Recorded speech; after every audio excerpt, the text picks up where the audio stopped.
நியோமேக்ஸ் முதலீட்டாளர்கள் நலசங்கம் பெயரில் கூட்டம் நடத்தி ஜாமீனில் இருக்கும் நிறுவன இயக்குநர்களுக்கு ஆதரவாக முதலீட்டாளர்கள் சிலர் பேசியிருப்பது சர்ச்சையை ஏற்படுத்தியுள்ளது.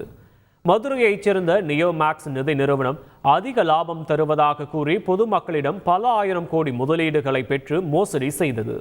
இந்த வழக்கில் கைதானவர்கள் தற்போது ஜாமீனில் உள்ள நிலையில் அவர்களது ஜாமீனை ரத்து செய்ய கோரி பாதிக்கப்பட்டோர் மதுரை உயர்நீதிமன்ற கிளையில் மனு தாக்கல் செய்தனர். மனுவை விசாரித்த நீதிபதி பாதிக்கப்பட்ட அனைவரிடமும் புகார் பெறும் வகையில் உரிய விவரங்களுடன் செய்தித்தாள்களில் விளம்பரம் கொடுக்க வேண்டும் என தெரிவித்தார். இதனிடையே நியோமேக்ஸ் நிறுவனத்தின் முன்னாள் நிர்வாகிகளும் அந்நிறுவனத்தின் முதலீடு செய்து பாதிக்கப்பட்டோருமான சிலர் ஒன்று சேர்ந்து நியோமேக்ஸ் முதலீட்டாளர்கள் நலசங்கம் என ஒன்றை தொடங்கியுள்ளனர். இந்நிலையில் மதுரை மாவட்டம் வீரகனூரில் உள்ள தனியார் மண்டபம் ஒன்றில் நியோமேக்ஸ் முதலீட்டாளர்கள் மகாசபை கூட்டம் நடைபெற்றது.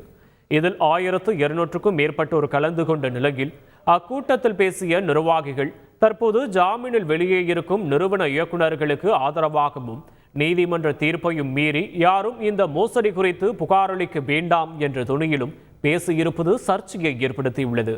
நிறுவனம் ஒரு வழக்கில் சிக்கிச்சு. ஸோ நிறுவனத்தில் என்ன சொல்கிறாங்க, தரேன்னு தான் சொல்கிறாங்க. ஸோ இது நெகட்டிவாக நிறைய செய்திகள் வர்றதுனால மூத்த குடிமக்கள் எல்லாம் பேனிக் ஆகிறாங்க. நிறுவனம் கண்டிப்பாக செட்டில் பண்ண நாங்கள் நம்புகிறோம்.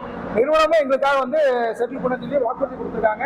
அதுக்கான முயற்சிகள் எடுத்துட்டு இருக்காங்க. 2025 வருடம் மார்ச் 31 எல்லாம் செட்டில்மெண்ட் பண்ணிடுறேன்னு சொல்லிடுறாங்க. தயவு செய்து யார் தவறான முடிவுக்கு போறாங்க. பணம் போச்சேன்னு சொல்லி நீங்க உயிரை விட்டுலாம், ஆனா அந்த பணத்தை வச்சு ஒரு உயிரை யாரும் வாங்க முடியாது. தயவுசெய்து அந்த மாதிரி யாரும் பீதிக்குள்ளாயி யாரும் மக்களை நீங்க முதலீடு பண்ணவங்க யாரும் தயவுசெய்து தற்கொலைங்கிற முடிவுக்கு போறாங்க. செய்திகளை உடனுக்குடன் தெரிந்து கொள்ள உடனே சப்ஸ்கிரைப் பண்ணுங்க.